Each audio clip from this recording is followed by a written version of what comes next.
to the Unitarian Universalist Church of Worcester podcast. We are a community built on love, hope, and justice.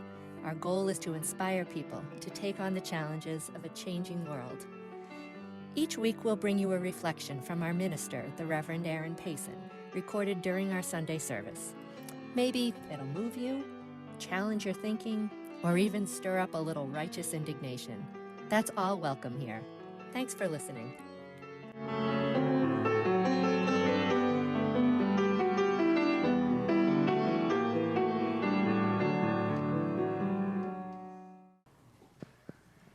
May you preach in interesting times.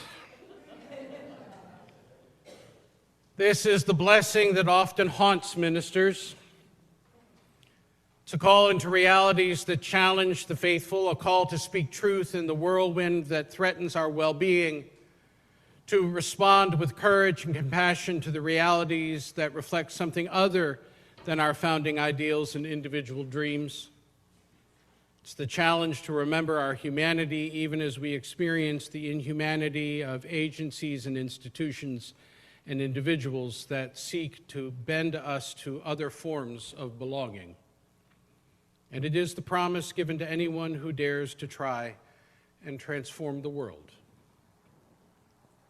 These have been interesting times, yes? And we continue to meet the challenges before us with grace and gratitude and grit. But this year I stood before you here with more questions than answers.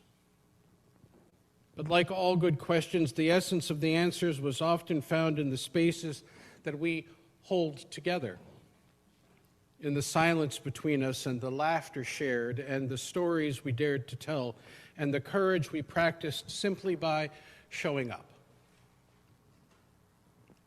At a time when it can be dangerous to be liberal and alone, we have been a place of both sanctuary and a space for solidarity.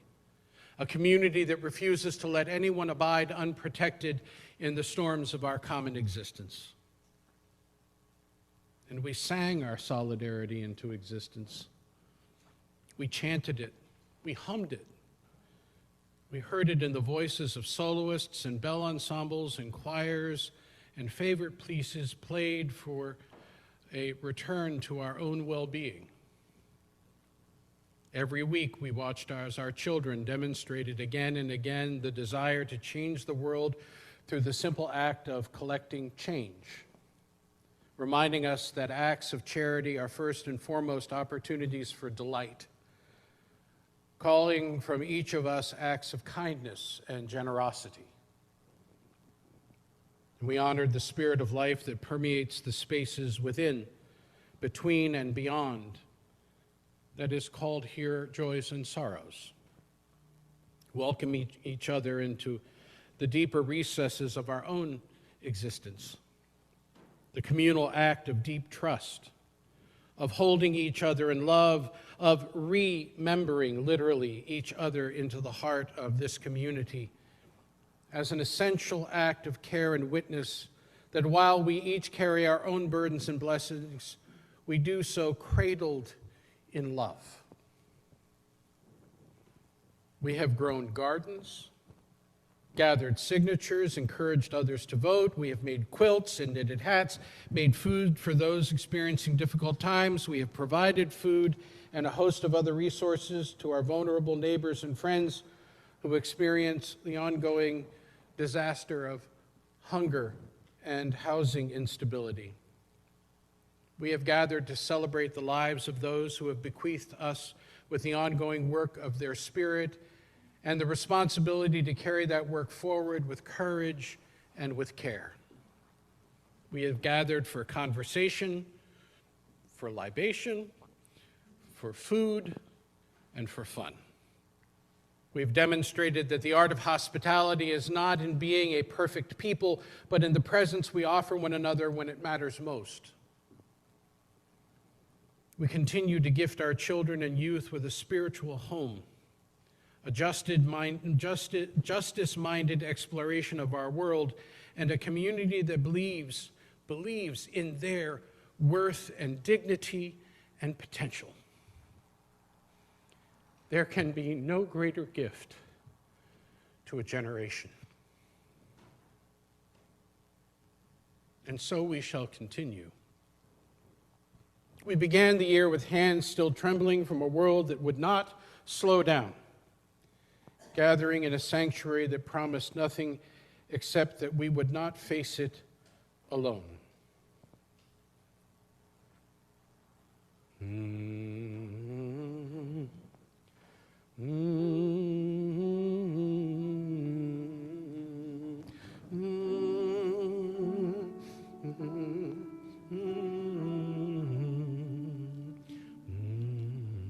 You continue that. Each Sunday became a doorway. Some weeks we entered through grief, sometimes through laughter, sometimes with questions that refused to stay politely in the mind. We learned again that worship is not a single act, but a cycle, a turning of seasons inside the spirit.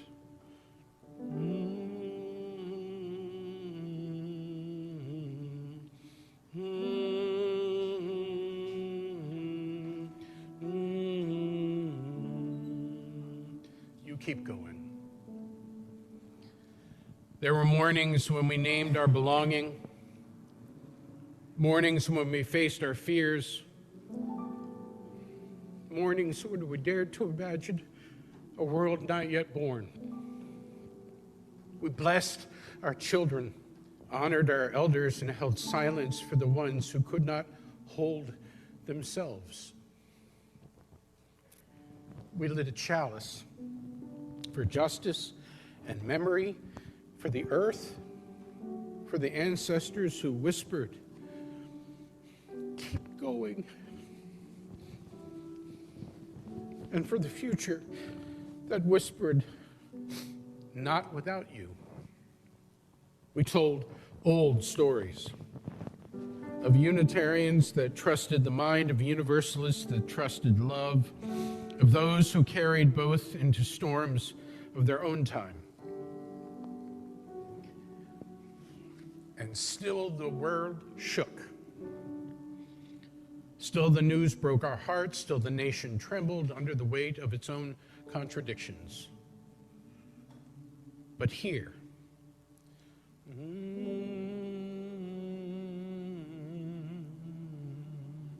in this room, in this community, in this cycle of Sundays, we practiced another way of being.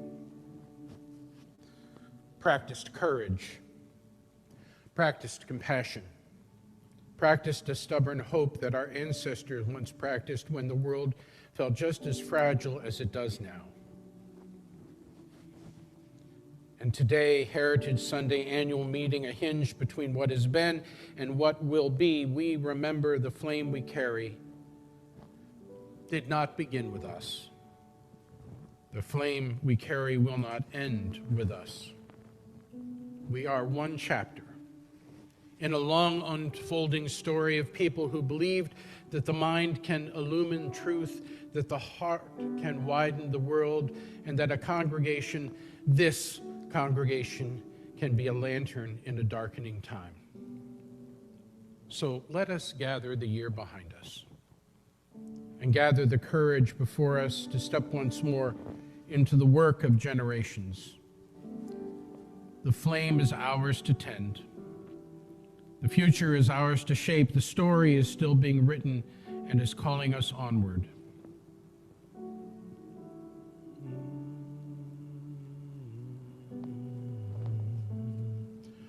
Hold on. Hold on, my dear ones. There's the dawn.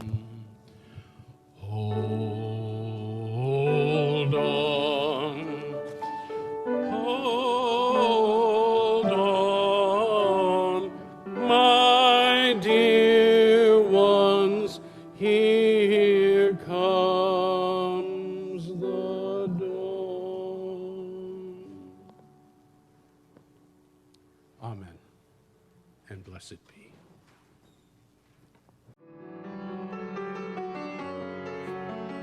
Thanks for tuning in. If you're just crossing our path, either new to this congregation or curious about Unitarian Universalism, check out our website, uucworcester.org. You'll find lots of information there about our beliefs, the 8 guiding principles, religious exploration for children and adults, our social action initiatives, and the many groups we offer to help people connect and have fun.